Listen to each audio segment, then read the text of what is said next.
morning, everybody, and welcome to Monday Morning Motivation with Janine Jakob. And today we have a very special edition, actually. Even my cat is very excited about this. We are going to have a live interview. So yes, I'm going to have an interview with Kiran. I call this Business Meets Live Interview. People like Kiran have a lot of inspirational stories to share. And how did I meet Kiran? So Kiran and I worked at, oh wow, I have some crazy cats in the background today. Sorry, guys. Kiran and I had actually met probably 4 years ago in Shanghai. And we both were in a little team where for some students, we provided some mentoring and some, basically it was like a competition for students where we were judges. And this is how we met. We kept in contact. We became really, really close friends. So we are Shanghai friends. And I also got to know Kiran's life. And when I met him, he was an executive at HSBC Bank in Shanghai. And he told me his stories. I had interviewed him before and I was like, wow. The person who he is, although he's busy with his work, at the same time, he really mentors people, likes to support people in their career, in their life at the same time. He has a beautiful family who I had met, and I think he has a lot to share. So Kiran, I know right now you're actually in India. It's super early. Thank you for not making excuses being with us here today. And we are going to start this interview, I would say, with you just quickly introducing yourself. Thanks, Janine. As I said, doing this for you, for all that lovely friendship and that beautiful learning that we've all had together. And of course, to all the folks back in Shanghai or in anywhere, logging in from anywhere from China. Look, so as Janine said, I was with HSBC a few months ago, and I kind of moved over to a much larger job and a role. I was always aspiring to do something cross-regional than just focusing on, a country or a geography. So let me just take you back a bit. I'm a qualified HR professional. I've studied HR, and since the time, this is way back in '97 when I did my master's, and then I continue to practice human resources all the way. It is pretty difficult to hold on to a particular subject like this because there are lots of deviations, lots of distractions that happen across. But I think I stuck to it because I somehow felt it was my passion, or I enjoyed every bit of it. And within HR, I'm a proven executive in talent acquisition. I've done multiple roles across geographies, predominantly across Southeast Asia, lived and worked in Japan. And then while I was living and working in Japan, I kind of had a purview of most of the North Asia geographies. And in 2011, I moved to mainland China. And that's where I was till last August. In my current job, I play a role of, actually play a dual role. I have a global responsibility of hiring for one of our major clients. And secondly, I am the Asia Pacific Head of Talent Acquisition for Infosys, BPM. Again, we're a 60,000 people strong business process outsourcing and management firm. As we speak, I'm supposed to be based out of KL, but due to certain, personal requirements, I'm currently in Hyderabad, which is my hometown in India. I'm a family man. I have a wife and two sons, 18 and 11. We all love living in Shanghai, and as I said in the in the beginning of this conversation, I have all the four of us have a great attachment to mainland China and specifically Shanghai, and that's where Janine and I've met. And Janine does have a wonderful circle of friends, and it's always very inspirational to join Monday Morning Motivation, and therefore I am here. Thank you, Kiran. Yeah, a very quick another point is outside of all of this, I do have a passion for F&B. I do co-own and work with my wife in, evolving her business and her interest, which is F&B, and we own together, along with a few friends, a couple of restaurants in Shanghai. And we are a company which is kind of moving across different geographies. And the next one they are willing to start, or they are about to start, is in Singapore. That's Wow. a very quick introduction, Janine and team. So very inspiring. Yes, you have this IT background. You're strong in HR, and for everybody who doesn't know F&B, it means food and beverage. So I hope, Kiran, you will share your amazing restaurants in our MMM groups later on as well. Sure. I've tasted them. Oh my gosh, they are delicious. And I tell you this, I was not a big fan of Indian food back in the days before meeting Kiran and my other Indian friend Rajni. But let's go back to you, Kiran, because I know you've lived in Japan, and back in the days, like we all remember from the news, there was a tsunami that happened. So while you worked there, like how did you, your colleagues, and your family actually experience the tsunami? So I know you've told me this before, and thank you for being willing to also share this, because this is something that many of us, luckily, only know from the news. Sure, Jenny. I think, difficult times do teach us a lot. We just have to have faith. There's always this element of fear, which all of us will have. I think somehow having that fear is not mostly in your control. You often get afraid of things which you're not aware of fully. Ambiguity kind of pushes you back a bit into that fear zone. But to me, these difficult situations kind of teach you a lot. And I strongly believe that after my experience in Japan in 2011, so we were a happy family living there, like foreigners. And of course, Japanese culture it kind of builds on you, it gets on you. First 6 months, you will find it to be a huge struggle, but after which, you'll start loving the place. You love the predictability about it. You love being around there. It's so clean and neat, and so on and so forth. And of course, this experience that we've kind of gone through is something that many people would have lived through, because the entire Tokyo and provinces and the prefectures around Tokyo have experienced this. And I was living and working in Tokyo. Fukushima, where the actual nuclear leak happened, was about 110 kilometers or 120 kilometers away from us. So we were not very far, yet not very close as well. But we were just the right distance where we could feel the impact. This happened on a Friday, where you have a typical Friday. It's a pretty relaxed Friday. Post lunch around 2:30, that's when we got hit by the first jolt, and that's it, right? Things went helter skelter. And as I was in the office, the first responsibility that struck to me was to make sure our employees are all safe in their client locations. So lucky for us, as I said, we were not so close, not so far. We still had power. And the first responsibility or call of duty was to make sure your employees around are safe. Get on to your head office, try and take instructions from them, or give them enough and more updates, because all the telephone lines were choked. Nothing was working. People were queuing up at stores to, stack up supplies. There was a lot of,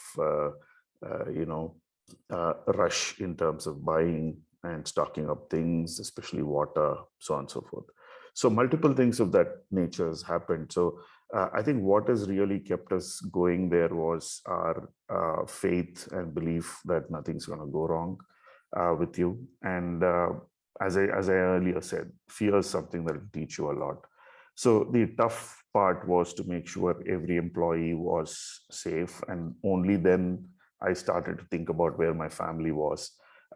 Somehow, when you recall that experience, I feel that was a bad decision. I should have first taken care of the family and then taken care of office. That is one of the most important learnings that I would like to talk about. And again, digressing a bit, even when you're, all of us are frequent flyers, when you fly, the first instruction before takeoff is first take care of yourself and then you take care of others. I think that I personally experienced during these times in Japan. As I said, coming back to the story, the most important thing was to make sure the 1,000 odd employees that we had were all safe, reaching out to their homes, reaching out to their offices, because we were all spread across Japan in different client locations. So that was the first challenge, and there were multiple ways of doing it.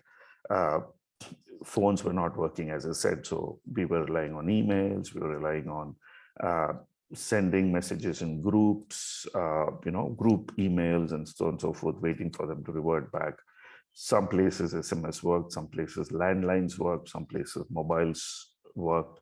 So collecting data from different places and then reporting back to uh, the head office was one of the major challenges. The earthquake hit us at about 2 o'clock. We finished compiling and making sure people were all, we could know about their, their situations by 2 in the morning, only after which I could really think of setting back and going, starting my journey back home. As most of the executives do, I also lived in the suburbs of Tokyo. So I had to walk almost 17 kilometers to make sure I reach home. But luckily, there was so much of help on the way. Uh, some people offered me cycle rides, some people offered me, uh, you know, a small hitchhikes till the time I reached. But by hook or crook, I kind of made it to my home at about 4 a.m. in the morning. And that's when I could see that my son and my wife were all safe, and of course, there was a whole amount of neighborhood that kind of took care of them, so on and so forth. Again, the most difficult part there was not about, uh, the fear. While there was a fear that there could be aftershocks, there could be another tsunami, there could be a nuclear, because there was already a leak and there could be an impact on you. And the most, unwanted thing those days was rain, right? So rains, if they come in from the south or towards, from the place that it had a major impact, there's always a possibility that that rain would bring that air and the water from there and kind of sprinkle on all of us in Tokyo as well. So the most common phrase that was used for all the foreigners, so in Japanese, like how in Chinese you call, a casual way of calling foreigners is lawai. In Japanese, they're called gaijins. So all the foreigners kind of got rechristened on their name as flyjins because everybody ran away during that time. And there were a few of us who kind of stood our ground. We said, look, one, this is our home. We've already made that our home. And where will you run away? Even if you run away, how far can you run away? Again, it's an evolution. You kind of start thinking on it.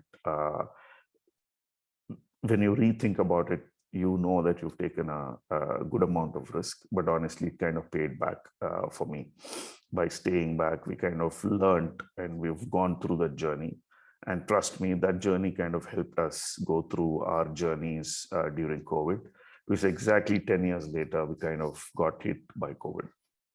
The most difficult part during that time living there was to go through your life in a shelter, in an earthquake shelter. And again, I need to give this to Japanese society, is they're so receptive to foreigners, they're so receptive to people who are not from them, and even people from them, because there's an order, there's a discipline, there's an SOP of sorts for everything. So that kind of allowed us to live through those difficult times. Everything was rationed, water was rationed. food was rationed, even though slowly in 48, 72 hours, things kind of opened up, transport kind of started to work.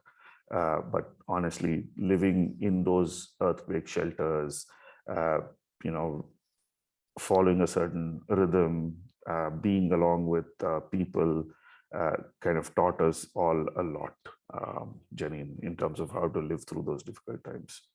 I know it was pretty much in history, so I don't remember every story, every bit of it. So all I could say is just have that faith and belief that you can go through this and just be open, welcome these difficult times with open arms, because there's a huge amount of things that you can learn from that. While you were telling this, I actually got goosebumps, and I think you were maybe even better prepared when we had to go through the COVID lockdown in Shanghai. So thank you for sharing this. And I also like the learning that you said you were taking care of your employees instead of thinking about your family first. But it also shows the great responsibility that you take on, especially in times of crisis, that your people know they can actually really rely on you. So thank you also for taking care of the other people. And I would like to change the question a little bit now. Now, we know that your heritage is Indian, and right now you're in India. What time is it in India right now? It's about 5:50 a.m. in the morning. We're 2 hours behind Shanghai. Wow. So we know that you are an early bird. Thanks again for getting up so early. And now, I mean, racism is a very big topic all around the world, no matter where you live, right? So, being of Indian heritage, has it ever affected you in your career? And if yes, how did you manage it? Because some of us, we also have different cultures here, the people who are here, and we may also experience something similar. So maybe there's something we can learn from you as well. Sure. I think, see, as a HR professional, we always propagate inclusivity. We always propagate diversity. That's our favorite topic. I did see a couple of other HR people and coaches and mentors in the group that you have of 26 today.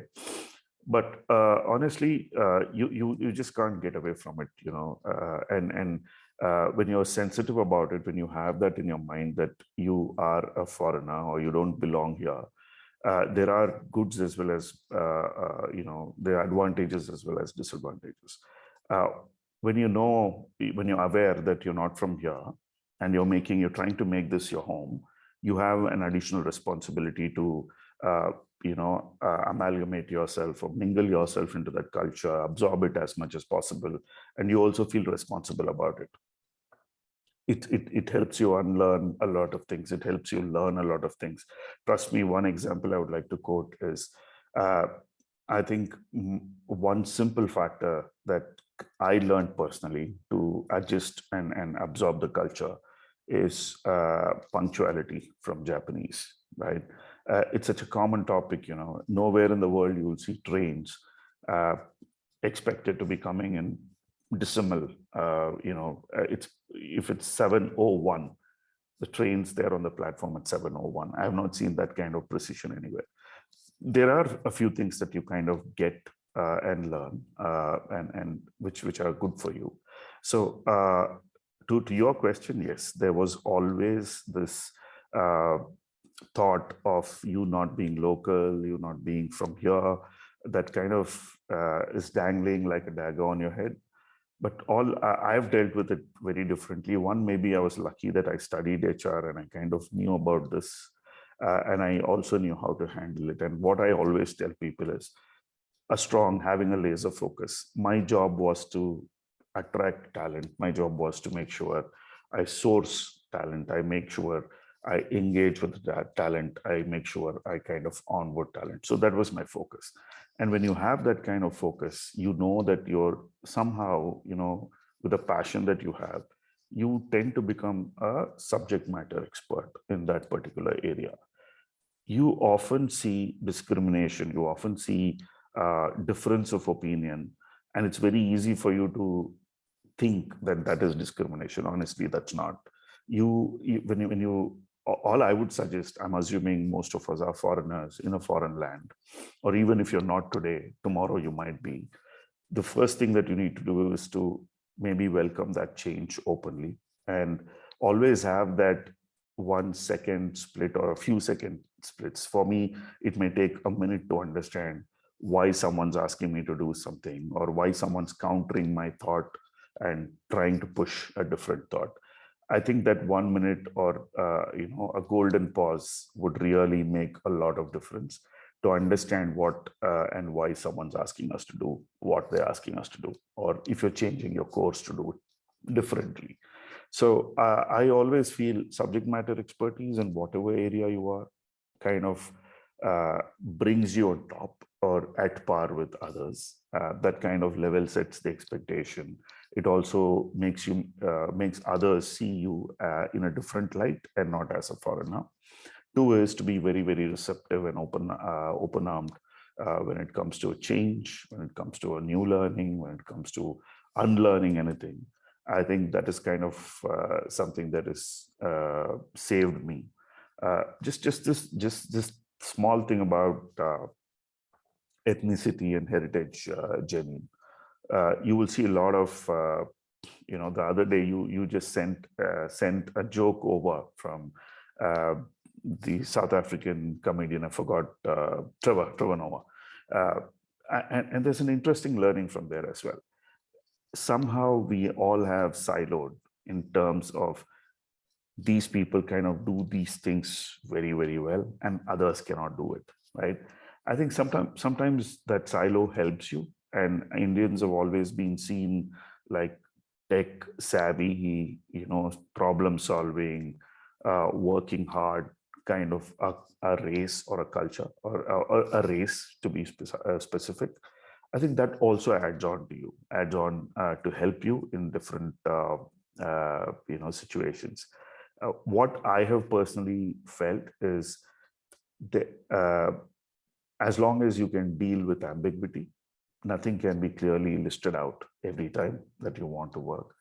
As long as you can deal with ambiguity and you're agile in your thought process, I think all of us can be successful. Discrimination will happen, but see it in a different light. It's not just discrimination, it can just be a difference of opinion. Thank you, Kiran. So we've definitely learned to stay laser focused and become a subject matter expert here to make ourselves even more valuable. Let's stay open for new learning, for change, and also for unlearning you've just mentioned.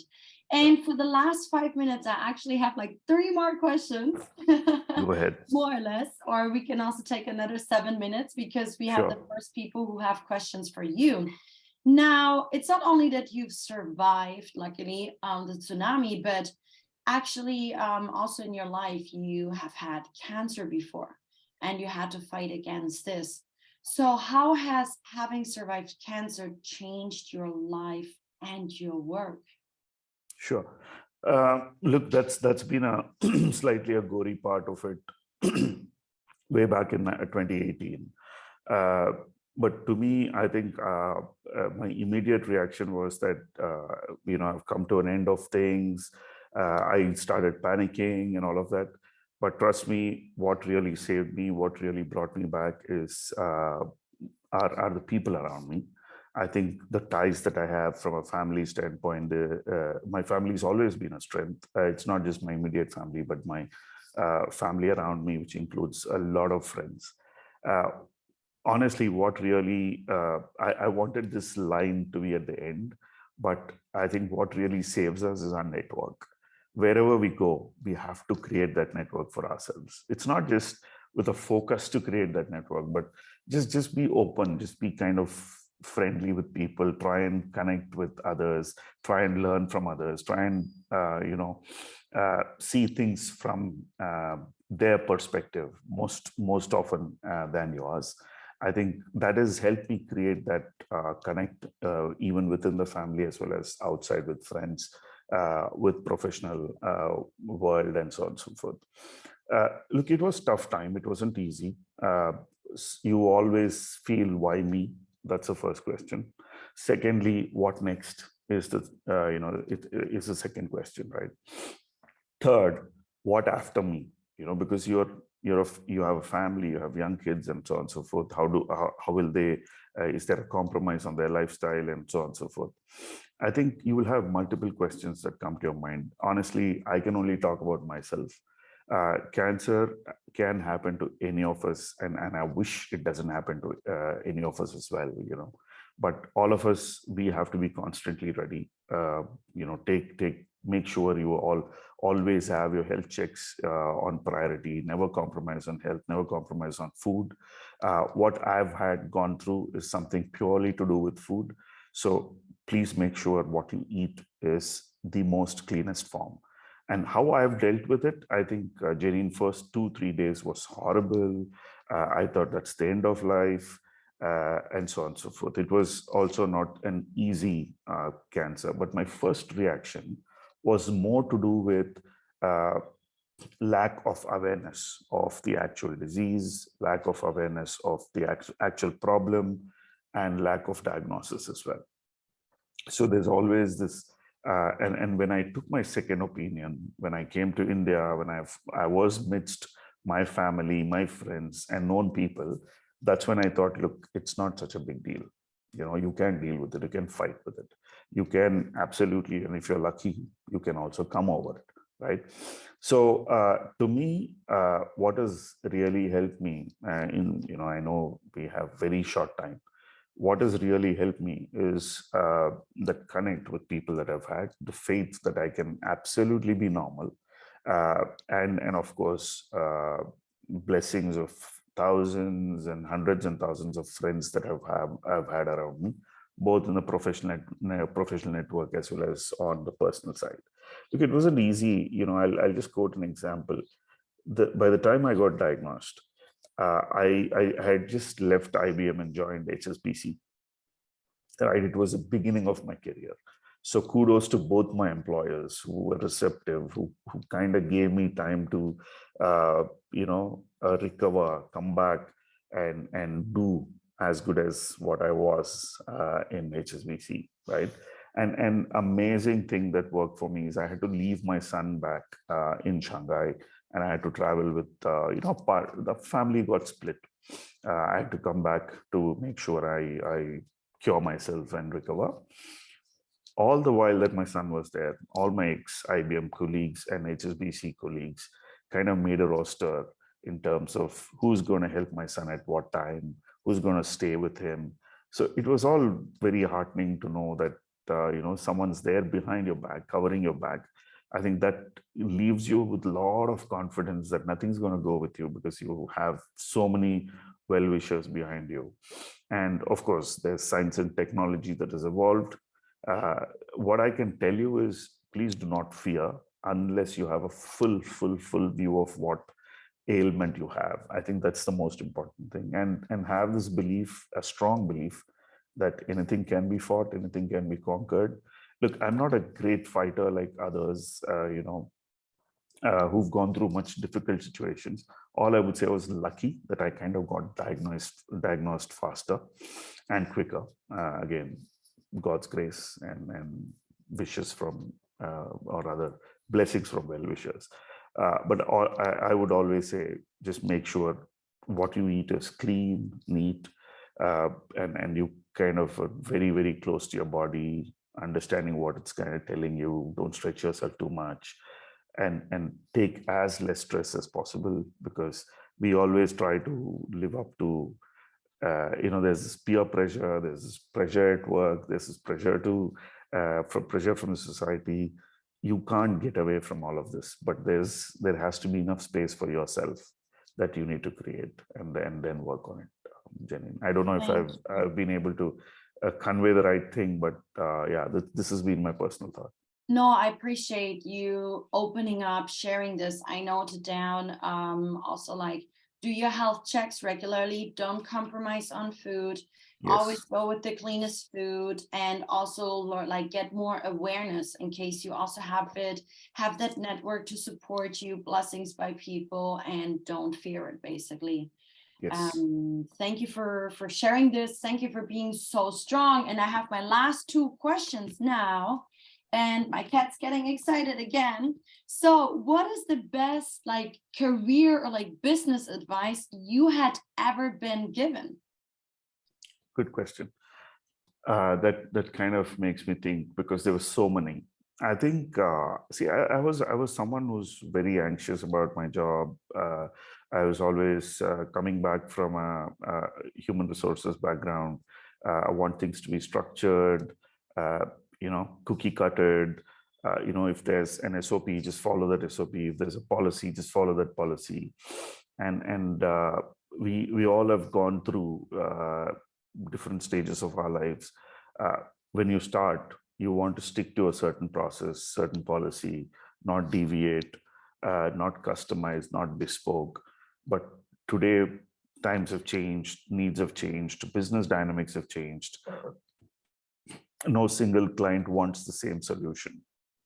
So the first advice that I've got is to listen to what the client wants and what the customer wants. I think that was the best uh, and the most effective, advice that I got from one of my CEOs back in Japan, who said, "Look, I know how business is done in India, and you kind of used to that." Because I had already worked in India before I landed in Japan for about 6 to 8 years. So there's a predefined structure in my head always, like this is how I would deal with a problem, and I would not deviate, and deviating would be a major sin or a compliance issue, so on and so forth. The first advice that I would also like to share with all any of us on this call is to really listen to what the client's asking for, what our internal stakeholders are asking for. Only then kind of give a solution, because no same problem or no problem is the same, right? Every problem has its own ways of dealing with it. The solutions are absolutely different.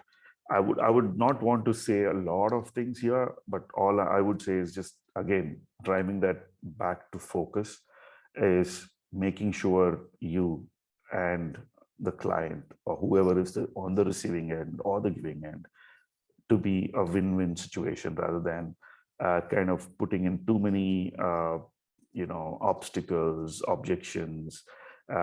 All of this comes with customer centricity, in my opinion, Jen. I think that was the best advice that I got. Thank you. Always listen to the client, understand the problem, and then provide a solution. Listen to the client, understand the problem, then provide a solution, focus, and win-win situation. I've Yes, noted of course. down. Last question, and I open it up for the audience. What life advice would you give our audience? I mean, many of us were based in China. Not every one of us is Chinese. We also have foreigners here. So, and you've had so much like life experience, good and also challenging things that you have tackled. You also get up early in the mornings. You don't make excuses. You deliver to your clients. You take care of your employees, your family. You're really like an inspiration for me, Kiran, and I'm lucky to call you my friend as well. So, what life advice would you give our audience? It wouldn't be an advice. It would just be a quick story. This is something for each of us to ponder. You just get your phone, and you please think about who's on your speed dial. As long as it's not the same person from the same race, same heritage, same ethnicity, and same background, I think you've not done enough being there. uh, One thing that I have not done well, which I always, again, no regrets, but I always feel I could have done better, is learning the language. Being in Shanghai, being in China, 11 years is no excuse. I should have been in and that's something that I've kind of got inspired my kids. They read, write, and speak very well. I think that's one bus I thought I always think all foreigners like us living not just in China, anywhere else, try and reduce that distance from what the local culture is, the local language is, because you absorb a lot, and it adds on to you professionally as well, very well. Wonderful. So I noted down who's on your speed dial and also like learn the local language to reduce the distance to like local people, local language, and so on. Thanks for sharing this. And now, guys, it's time for you. We're opening up like for the last 10 minutes, the Q&A session. I know Kiran is also very busy. We have one question from David: how to deal with unconscious bias in the workplace? For example, exploiting, transforming. Questions also in the chat. How to deal with unconscious bias in the workplace, for example, exploiting or transforming. So there's always this chance, as I said, there's always this possibility that there is an unconscious bias. There's someone who thinks that if it's a woman and that woman cannot lift heavy weights, right, or cannot take pressure, that's unconscious bias. If there's a certain race, give them any problem, they'll kind of solve it. That's unconscious bias. I think we have enough and more ways of dealing with it. Most of the organizations now are professional. They understand, they recognize that.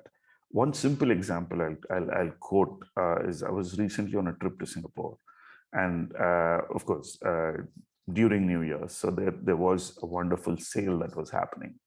And trust me, this has happened to me, being in HR, understanding, having this understanding of diversity, inclusivity, and bias. Somehow I have also stepped on a put a wrong step, and I'm open to talk about it. So I had bought stuff which needs huge amount of packing, and it was heavy stuff. For some reason, the lady who was helping me, I thought that she would not be able to lift that heavy baggage or that box. And I was so absolutely wrong. And she politely told me, "Sir, I know you might be thinking that I can't take this weight. Please step aside." And the way she did that packing, an amazing packing. And she even made sure that she ties a synthetic rope around it so that I can easily carry it. Is something that I would say has been an eye-opener for me in the recent past. See, look, it's a very simple example. There's always, and you cannot get away from it, there's always this unconscious bias. Again, I would say is, if you've entrusted a person to do a certain thing, I think you'll have to wait till the person actually does it. Even before that, you could map your risks, but keep those risks to an element that they don't really impact the other person's capability, or you don't short guess, or take a guess around their capabilities. I don't think that's something we should really do. This is one example that comes to my mind, David. Thanks for the question. Thank you, Kiran. Last question. Who wants to ask the last question to Kiran? No so other Kiran, I have a question. So what's your next plan for this year? What's my next plan for this year? Look, as I said, I would be moving to KL because my job's kind of taken me to KL. But trust me, whenever I get a chance, I would move back to Shanghai, because that's the impact that Shanghai has had personally on me. So my plan is to work on my current job, my current role, excel in it, because I still think I have 3 years of professional life that I really want to engage myself into. Post which I'm going to be absolutely, a full-blown entrepreneur. I'm going to move into F&B full-time. But till then, I'm absolutely focused in terms of branding my organization in a country which is very, very small, in a region where we hope to generate a lot of revenue, do a lot of business, Cooper. So live and work in KL. I don't think I'll be able to learn Bahasa, but I will make sure that I kind of stay connected with the rest of the region and travel as much as possible to China. And hopefully I also get to meet you in Malaysia finally. I've never made it to Malaysia, but I've met you should. people there. Yeah.